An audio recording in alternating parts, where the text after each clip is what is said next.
Hello friends, মিঠুর পাকশালায় আপনাদের সবাইকে স্বাগত।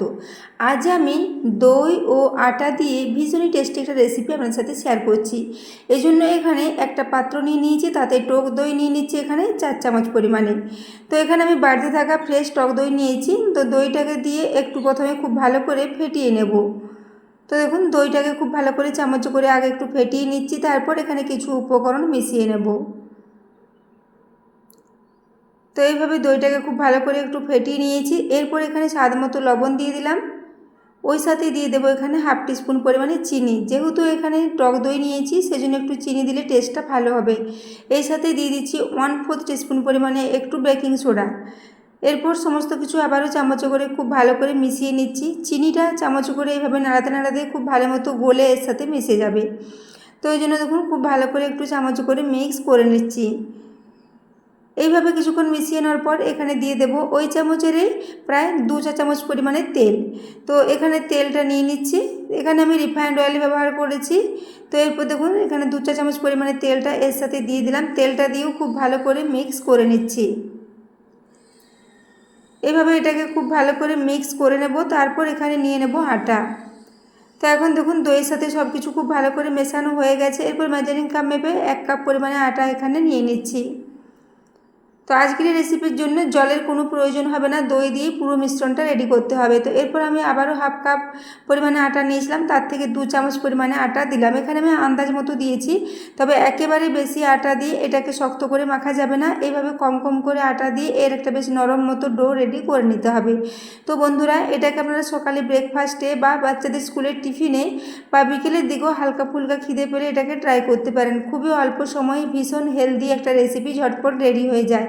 তো দেখুন, এরপর আমি খুব ভালো করে এটাকে তৈরি করে নিচ্ছি একটু। এইভাবে দেখুন, হাতে করে মেখে নিলাম। একটা বেশ ডো টাইপের রেডি এখানে হয়ে গেছে। তো এইভাবে ডোটাকে খুব ভালো করে মেখে নিয়ে রেস্টে রেখে দেবো প্রায় 5 মিনিটের জন্য। তো সেই জন্য এটাকে ক্রমাগত নাড়াচাড়া করতে করতে খুব ভালো করে রেডি করে নিচ্ছি। খুব বেশি এটা নরমও হয়নি, আবার খুব বেশি শক্ত হয়নি, বেশ মিডিয়াম মতো একটা ডো এখানে রেডি করেছি। তো দেখুন, ডোটা এখন একদমই রেডি হয়ে গেছে। এরপর এটাকে এখন রেস্টে রেখে দিচ্ছি। তো বন্ধুরা, আজকের রেসিপিটা ভালো লেগে থাকলে অবশ্যই চ্যানেলটি সাবস্ক্রাইব করে আমার পাশে থাকবেন।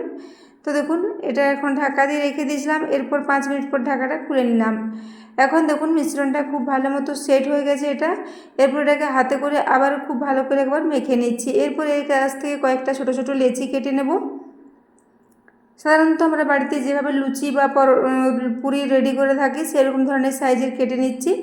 খুব বেশি ছোটো না, আবার খুব বেশি বড়ও না, মিডিয়াম মতো সাইজের করে এগুলোকে কেটে নিচ্ছি। তো বন্ধুরা, আজকের রেসিপিটা আপনারা যে কোনো ধরনের ডাল সবজির সাথে সার্ভ করতে পারেন, খেতে কিন্তু ভীষণই ভালো লাগবে। এবং এগুলো ঠান্ডা হওয়ার পর অনেকক্ষণ পর্যন্ত একই রকম নরম থাকবে, একদমই শক্ত হয়ে যাবে না। তো দেখুন, প্রথমে লেচিগুলোকে একটু কেটে নিয়ে এরপর গোল গোল চ্যাপ্টা চ্যাপ্টা করে রেডি করে নিয়েছি। এদিকে একটা চাকতি বেলুন নিয়েছি, তাতে একটু তেল লাগিয়ে নিয়েছি। এরপর একটা একটা করে নেব আর এখানে বেলে নেব। তো দেখুন, এইভাবে একটা লেচি এখানে নিয়ে নিয়েছি। এরপর হালকা হাতে চাপ দিয়ে এটাকে বেলে নিচ্ছি।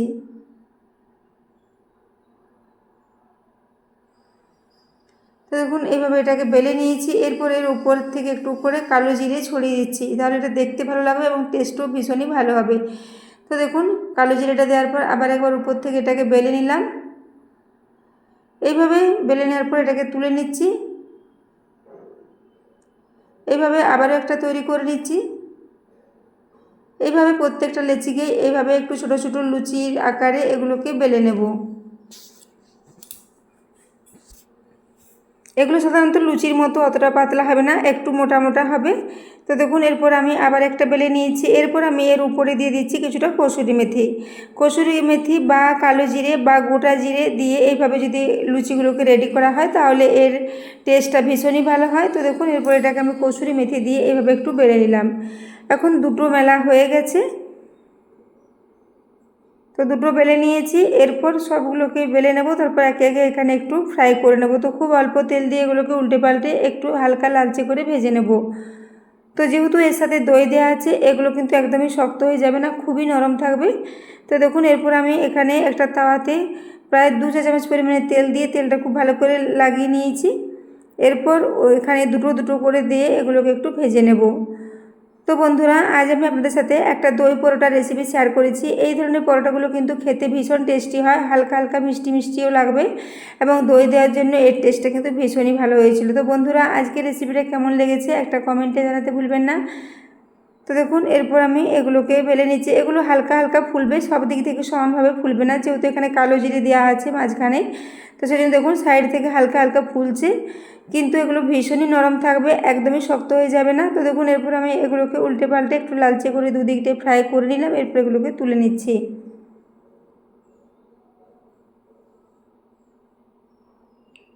তো দেখুন, এরপর এগুলোকে একটা প্লেটের মধ্যে তুলে নিচ্ছি।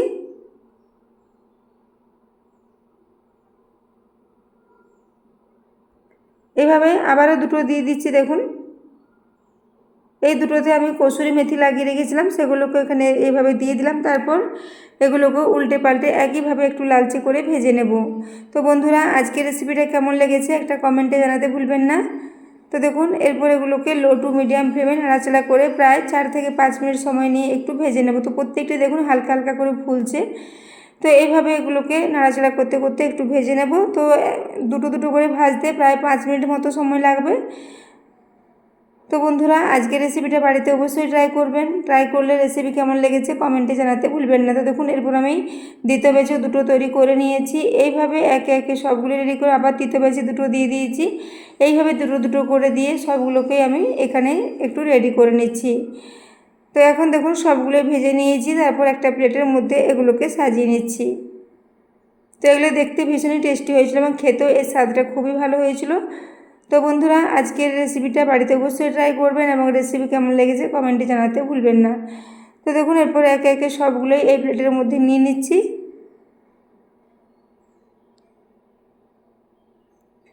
এরপর এগুলোকে সব একসাথে প্লেটের মধ্যে সার্ভ করে দিয়েছি। এরপর আপনাদের একটা আমি কেটে দেখিয়ে দিচ্ছি কতটা নরম হয়েছে। ভীষণই নরম, ভীষণ টেস্টি একটা রেসিপি।